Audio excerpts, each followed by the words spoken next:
శ్రీమాత్రే నమః, శ్రీ గురుభ్యో నమః. తదుపరి కర్కాటక రాశి. మార్చి నెలలో కర్కాటక రాశి వారికి సంబంధించి ఎలా ఉంటుందో తెలుసుకుందాం. ఈ రాశి వారికి సంబంధించి విద్యార్థుల విషయంలో అనుకోని మార్పు వీరిలో చూడొచ్చు. ప్రత్యేకంగా వీరు ఏవైతే చేయాలనుకుంటారో అవన్నీ కూడా దిగ్విజయవంతంగా పూర్తి చేయడము, వీరికి అసలు ఇన్ని మార్క్స్ వస్తాయని కూడా తెలియదు అనుకున్నటువంటి వాళ్ళకు మంచి మార్క్స్ రావడం, ఇలా ఎన్నో రకాలైనటువంటి అనుకోని సంఘటనలు జరిగేటువంటి అవకాశం ఉంది. గృహిణుల విషయానికి వస్తే ఇంట్లో ఉన్నటువంటి వారు, మీ పెద్దవారు కానివ్వండి, మీ తల్లిగారు కానివ్వండి, ఎవరైనా ఒకరి వల్ల అన్న ఒక మాట వల్ల మనస్సు నొచ్చుకుంటారు. చాలా రోజుల పాటు దానిని పదే పదే తలుచుకొని బాధపడడం కూడా జరుగుతుంది. ఇక ఎవరైతే ఉద్యోగాలు చేస్తూ ఉన్నారో ఉద్యోగానికి సంబంధించి స్థానభ్రంశం జరిగేటువంటి అవకాశం ఉంది.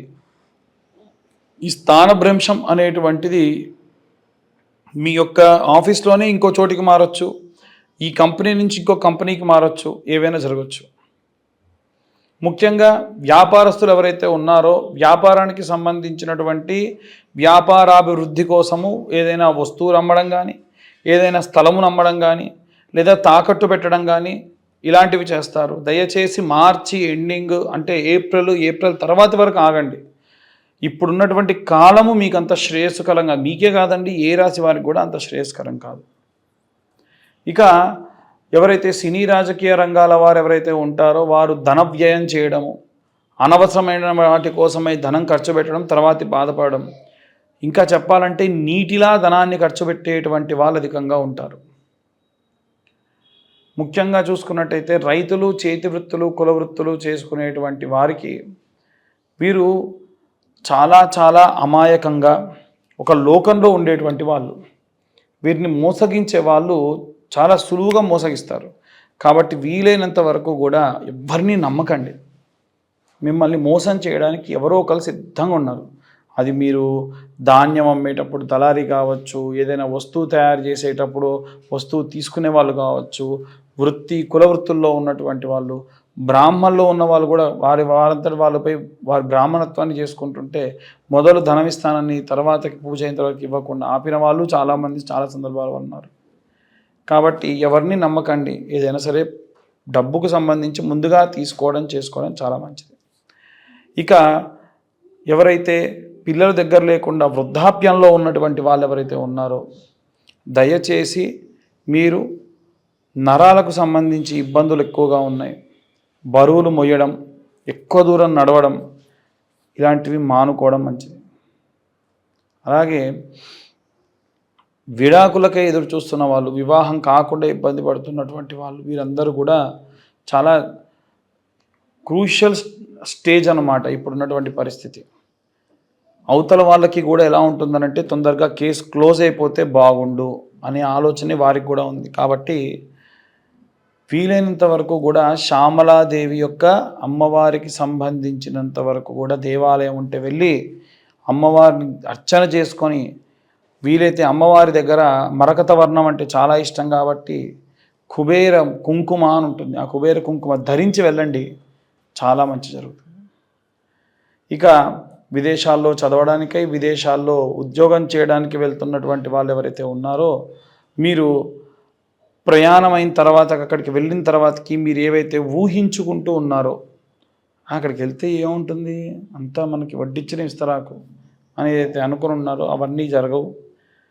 మీరు అనుకున్న దానికి మొత్తం రివర్స్లో ఉండే అవకాశం ఉంది. దూరపు కొండలు నునుపు అంతే. ఇక ముఖ్యంగా అన్ని రాష్ట్రాల వారికి సంబంధించి గోచార రీత్యా మాత్రమే విషయాలు చెబుతూ ఉన్నాం. పూర్తిగా మీ జాతకం విశ్లేషణతో మీకు తెలియాలి అంటే మీ పేరు, మీ date of birth, time, place పంపిస్తే దశ, అంతర్దశ, మనకు గోచార రీత్యా, నవాంశ, అలాగే కేపీ పద్ధతి ద్వారా జాతకం అంతా కూడా 60 నుంచి 70 పేజీల్లో మీకు పంపించడం జరుగుతుంది, మీతో డిస్కస్ చేయడం జరుగుతుంది. ఈ 2025 సంవత్సరంలో కేవలం 2025 రూపాయలు మాత్రమే ఛార్జ్ చేయడం జరుగుతుంది. ఇక అన్ని వర్గాల వారికి సంబంధించి ఎలాంటి రెమెడీస్ తీసుకోవాలి, ఎలాంటి మంత్రపఠనం చేయాలి అనేది ఇప్పుడు మనం తెలుసుకుందాం.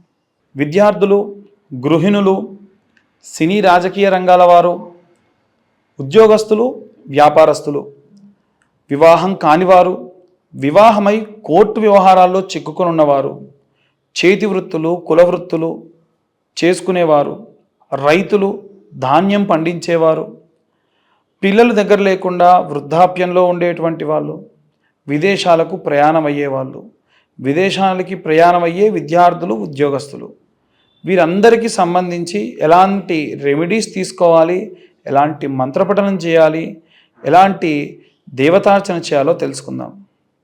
ముఖ్యంగా విద్యార్థులు చిన్న దీప ప్రమిదలో స్వచ్ఛమైన ఆవు నెయ్యి వెలిగించి ఇంట్లో ఒక మూలన పెట్టి మీ కంటి చూపుకు దగ్గరగా ఉన్నటువంటి హైట్లో పెట్టి ఆ దీపాన్ని ఆర్పకుండా 30 సెకండ్ల పాటు చూడండి. అప్పుడు ఓంకార మంత్రం మాత్రమే చేయండి. దీనివల్ల ఐసైట్ ప్రాబ్లమ్స్ తగ్గుతాయి, ప్రశాంతంగా ఉంటారు, ఇంకా ఎన్నో రకాలైనటువంటి రుగ్మతులు పోతాయి, దృష్టి దోషములు పోతాయి, చదివింది బాగా గుర్తుంటుంది. అలాగే నీలా సరస్వతి స్తోత్రము కానీ, అలాగే అమ్మవారికి సంబంధించినంత వరకు, సరస్వతీదేవికి సంబంధించినంత వరకు స్తోత్రములు ఎన్ని ఉంటే అన్ని చదవడము, వినడము, రాయడము చేస్తే మంచిది. వాగ్దేవ్యై చ విద్మహే బ్రహ్మపత్నీ చ ధీమహి తన్నో వాణి ప్రచోదయాత్ అనే మంత్రాన్ని పిల్లలతో చదివించండి. ఓం గం గణపతయే నమః అన్న మంత్రాన్ని చదివించండి. చాలా ప్రశాంతంగా పిల్లలకు విద్య అభ్యసించేటువంటి అవకాశం ఉంటుంది. అలాగే ఎవరైతే గృహిణులు ఉంటారో వీలైనంత వరకు కూడా గృహిణులు ఇంత చిన్న గౌరమ్మను ఒక శుక్రవారం నాడు చేసుకొని ప్రతి శుక్రవారం నాడు కూడా కుంకుమార్చన చేసుకోండి. ఆ కుంకుమలో కాస్త పచ్చకర్పూరం కలిపి కుంకుమార్చన చేయండి. మన ఇంట ఉండేటువంటి కుంకుమ ఖరాబ్ అవ్వకుండా ఎంత శ్రేష్టంగా, ఎంత స్వచ్ఛంగా ఉంటుందో అంత మంచిది. మీరు బొట్టు పెట్టుకోండి. రోజు ఇంటి నుంచి బయటికి వెళ్ళేటప్పుడు మీ భర్తకు మీరే బొట్టు పెట్టి పంపించండి. దాని వలన వారు వెళ్ళినటువంటి పనులు కూడా దిగ్విజయవంతంగా పూర్తి చేసుకుంటారు.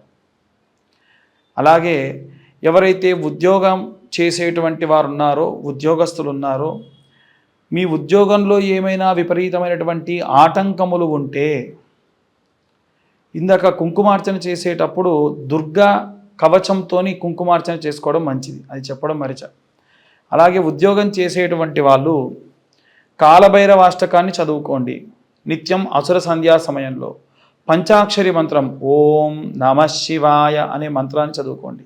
గృహస్థాశ్రమంలో ఉన్న వాళ్ళందరూ కూడా విప్ప నూనెతోని దీపాన్ని వెలిగించుకోండి. ఏ నూనె? విప్ప నూనెతోని దీపాన్ని వెలిగించుకోండి. ఒకటి. ఇక ఒత్తి కూడా వీలైతే తామర ఒత్తులు అని దొరుకుతాయి, ఆ తామర ఒత్తుతోని దీపాన్ని వెలిగించుకోండి. వ్యాపార స్థలంలో నిత్యం సాయంత్ర సమయంలో ధూపం వెలిగించండి. వీలైతే కుబేర మంత్రం చాంటింగ్ లాగా పెట్టండి వ్యాపారస్తులందరూ కూడా. ఆ కుబేర మంత్రం ఓం యక్షాయ కుబేరాయ వైశ్రవణాయ ధనధాన్యాధిపతయే ధనధాన్య సమృద్ధయే ఏహి ఏహి ఇలా ఉంటుంది మంత్రం. ఈ మంత్రాన్ని మీ వ్యాపార స్థలంలో రోజు సాయంత్రం పూట ప్లే చేయండి. పొద్దున పూట వెంకటేశ్వర స్వామికి సంబంధించినంత వరకు ఓం నమో నారాయణాయ ఓం నమో భగవతే వాసుదేవాయ అన్న మంత్రం చాలా చాలా శక్తినిస్తుంది.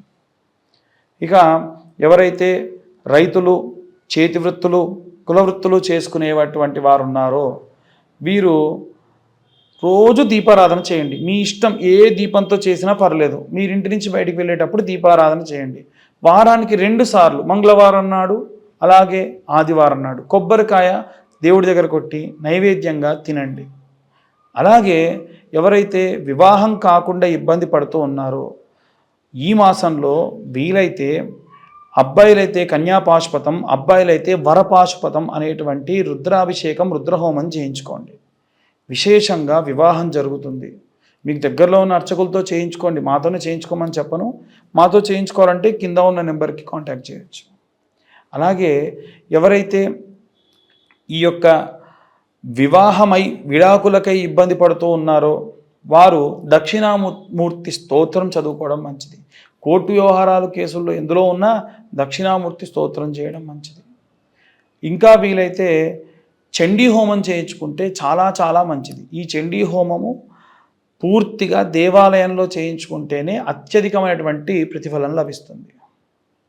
అలాగే ఎవరైతే పిల్లల దగ్గర లేకుండా వృద్ధాప్యంలో ఉన్నటువంటి వారు ఉన్నారో వారికి వీలైనంత వరకు కూడా ఓం క్లీం కృష్ణాయ వాసుదేవాయ హరయే పరమాత్మనే ప్రణత క్లేశనాశాయ గోవిందాయ నమో నమః అన్న ఈ మంత్రాన్ని 11 సార్లు చదువుకోండి రోజు. చాలు, చాలా చాలా ప్రశాంతతనిస్తుంది. అలాగే విదేశాలకు ప్రయాణం అయ్యేటువంటి వారు ఆంజనేయ స్వామికి సింధూరార్చన చేయించండి. నిత్యము హనుమాన్ చాలీసా ఒకసారి చదువుకోండి. రామరక్షా స్తోత్రం మీకు రక్షణగా ఉంటుంది. ఇవి అందరికీ సంబంధించి గోచార రీత్యా చెప్పేటువంటి విషయములు. పూర్తిగా మీ జాతకం మీకు తెలియాలి అంటే మీ పేరు, మీ date of birth, time, place కింద ఉన్న నెంబర్కి వాట్సాప్ చేయండి. పూర్తిగా మీ జాతకం గురించి విశ్లేషణగా తెలుసుకోండి. మీ నక్షత్రం ఏంటి, మీ రాశి ఏంటి, మీ యొక్క ద్వాదశ ఇప్పుడు దశ ఏం నడుస్తుంది, అంతర్దశ ఏం నడుస్తుంది, అలాగే గోచారం ఎలా ఉంది, అష్టక వర్గం ఎలా ఉంది, నవాంశ ప్రకారంగా ఏం చేయొచ్చు, వృత్తి, వ్యాపారము, సంతానము, వివాహము ఎలా ఉండబోతున్నాయి, ఏమైనా ప్రాబ్లమ్స్ ఉన్నాయా, దానికి సంబంధించి ఏం రెమెడీస్ తీసుకోవాలి, ఇవన్నీ డీటెయిల్డ్గా 60 నుండి 70 పేజీల్లో మీకు జాతకం పంపించి మీతో డిస్కస్ చేయడం కూడా జరుగుతుంది. ఈ సంవత్సరంలో 2025వ సంవత్సరంలో కేవలం 2025 రూపాయలు మాత్రమే ఛార్జ్ చేయడం జరుగుతుంది. ఖచ్చితంగా ఇది రాయడానికి మాకు 3 నుంచి 4 గంటలు టైం పడుతుంది కాబట్టి మేము ఈ 2025 రూపాయలు ఛార్జ్ చేస్తున్నాము. అందరికీ కూడా మరొకసారి శుభాకాంక్షలు. వీలైనంత వరకు కూడా అందరూ కూడా జాగ్రత్తగా ఉండండి. ఈ మంత్రపఠనము, ఈ దేవతార్చన చేసుకొని అందరూ కూడా సంతోషంగా ఉండండి. సర్వే జన సుఖినో భవంతు. స్వస్తి.